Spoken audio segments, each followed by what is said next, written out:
Hey, it's Monica at King's Titan Homestead. If you're new to our channel, welcome.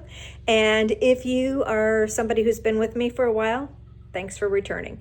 So just a quick update on what, for those that don't know, we are located outside of Tucson, Arizona. We specialize in Africanized bee removals and requeening those Africanized girls.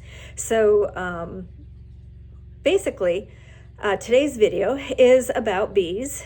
You might find some of our other videos will be about Southern Arizona homesteading, water, solar, things to plant, those kind of things.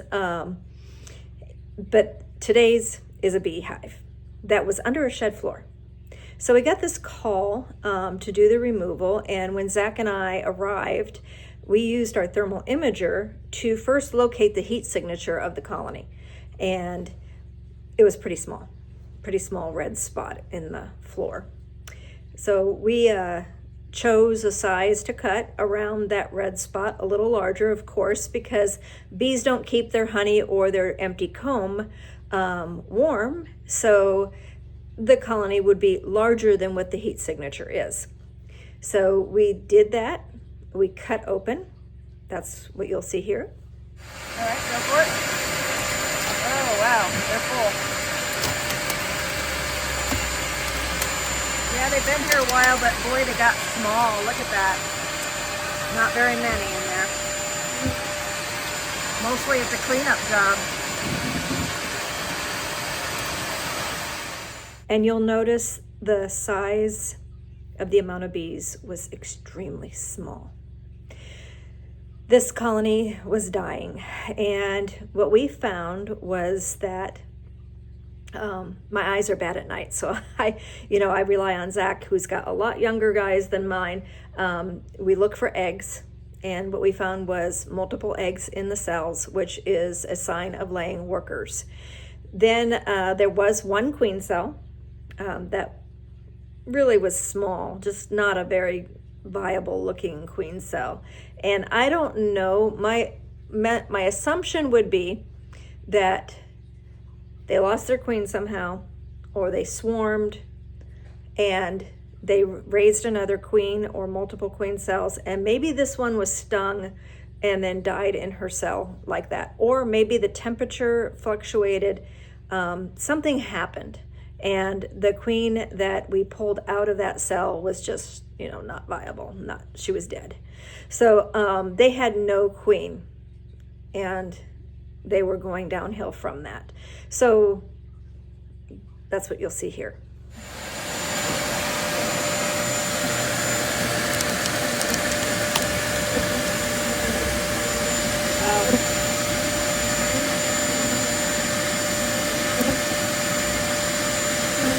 Not looking too healthy at all.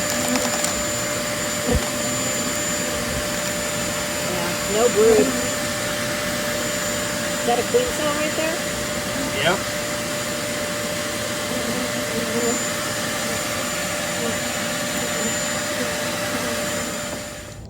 I'm not. There are eggs. Just individual. Nope. I think we have a laying worker hive. There's multiple eggs in the.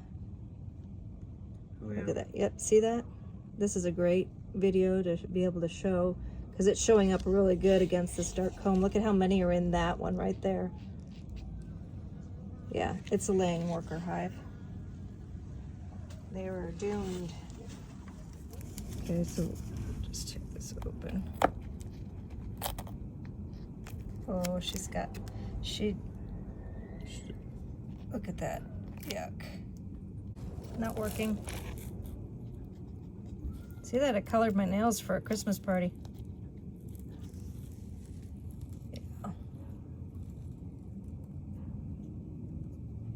Yeah, this hive was dying. Okay, you might ask, well, what are you going to do with those? This is winter time. So this is, I think we did this removal like January 5th, I believe. So what I have some other laying workers, some others that I did swarm removal that didn't have queens, and I just keep dumping them into one colony, one box. And I basically just dust them with a little powdered sugar and let them walk in the front door. And, you know, I don't have any extra brood right now, even though our queens are known to lay a little bit of brood all the way through the winter time.